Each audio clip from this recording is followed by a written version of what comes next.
Welcome back to our channel. ඉතින් මම දැන් මේ ඉන්නේ පොඩි නෑනලගේ ගෙදර. අද 2023 මාර්තු 6 වෙනිදා. අපි අද පුංචි ගමනක් යනවා. මම හිතුවා ඔයාලවත් එක්කන් යන්න. අපි මුලින්ම ආවේ තේවත්තේ පල්ලියට. ඉතින් මුලින්ම කරේ බ්‍රෙක්ෆාස්ට් ගත්ත එක. අපි ඔන්න මේ විදිහට තමයි බ්‍රෙක්ෆාස්ට් එක ගත්තේ. සීනි සම්බල්, බනිස්, රොටි මේ වගේ කෑම ගොඩක් තිබුණා. හැමෝම ඉතින් බෙදාගෙන කෑම කෑවා. අපි හරිම වාසනාවන්තයි. අපිට ඇත්තටම පූජාවට සහභාගී වෙන්න පුළුවන් වුණා. ඉතින් හැමෝම කෑම කාලා පූජාවට සහභාගී වුණා. ඇත්තටම පූජාවේ වීඩියෝස් නම් මුකුත්ම ගත්තේ නැහැ මම. ඊට පස්සේ අපි ආයෙමත් කැලණි පන්සල් යන්න පිටත් වුණා. ඔන්න ඉතින් මේ කැලණි පන්සල ළඟට අපි ඇවිල්ලා. ඊට පස්සේ චන්ද්‍රිකා ආන්ටි ඇත්තටම හදන් ඇවිල්ලා තිබුණ බීම. ඉතින් මේ හැමෝම බීම බොන ගමන්. ඊට පස්සේ අපි බීමත් බීලා කැලණි පන්සල් ගියා. ඉතින් අද පොය දවසක්. කැලණි පන්සලේ ගොඩාක් සෙනඟ හිටියා. පුළුවන් විදියට පුංචි වීඩියෝ ක්ලිප්ස් ටිකක් විතරයි මම ගත්තේ. ඉතින් හරිම ආසාවෙන් කැලණි පන්සලත් ඔන්න වැඳ පුදාගත්තා. ආගමික ස්ථානවලදී නම් ඇත්තටම මට ලොකුවට වීඩියෝස් කරගන්න බැරි වුණා. මේ ගත්ත පුංචි වීඩියෝ ක්ලිප්ස් ටිකක් විතරයි. ඔන්න ඉතින් මේ දැන් අපි එළියට ඇවිල්ලා ඉන්නේ.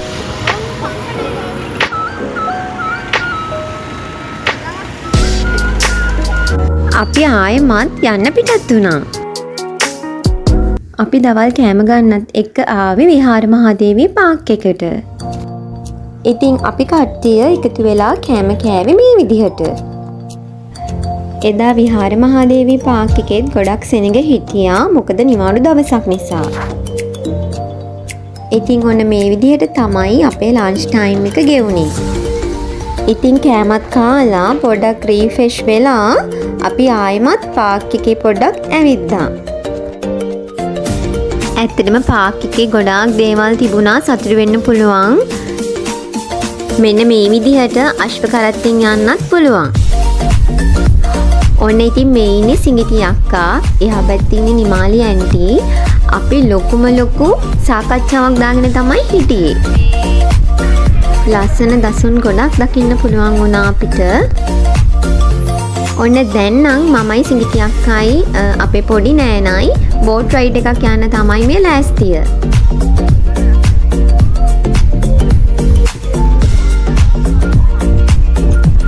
පේනවනේ ඔයාලට ලොකේෂන් එක මාරෙම ලස්සනයි. ඉතින් අපි හොඳ ෆන් එකක් ගත්තා මේ බෝට් රයිඩ් එකෙන්. ඔයාලත් විහාර මහදේවී පාක් එකට ආවොත් බෝට් රයිඩ් එකක් යන්න අමතක කරන්න එපා.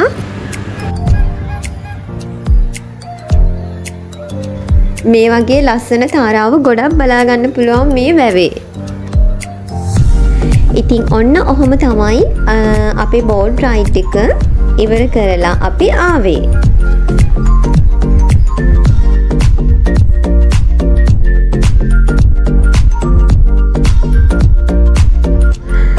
අපි 5යි කාලට විතර වගේ තමයි පාක් එකෙන් පිටත් උනේ.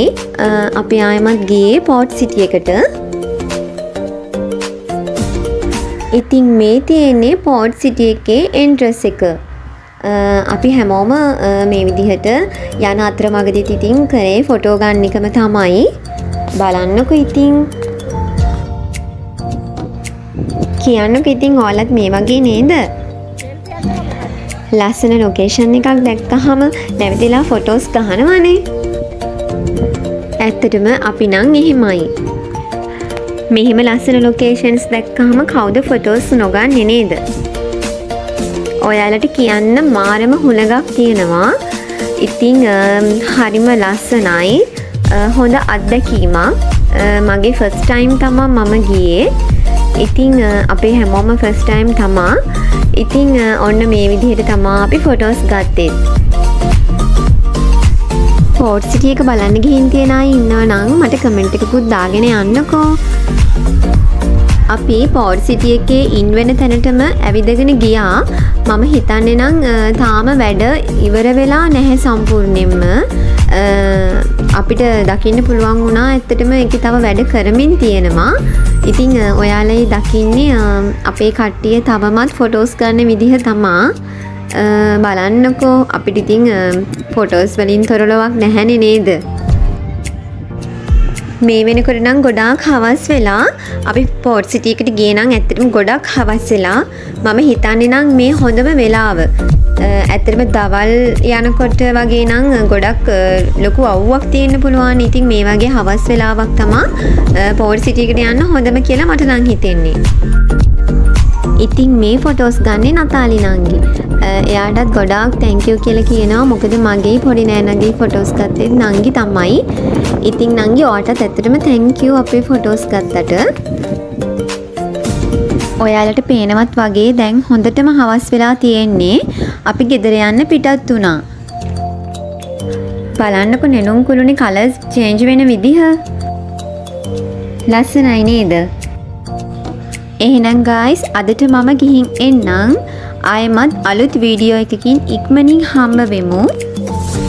ඔයා new subscriber කෙනෙක් නම් welcome to our channel. ඔයා තවමත් මාව subscribe කළේ නැත්නම් please subscribe my channel. ඔයාලා හැමෝම පරිස්සමින් ආදරින් සතුටින් ඉන්න. ගොඩාක් ආදරෙයි. Bye.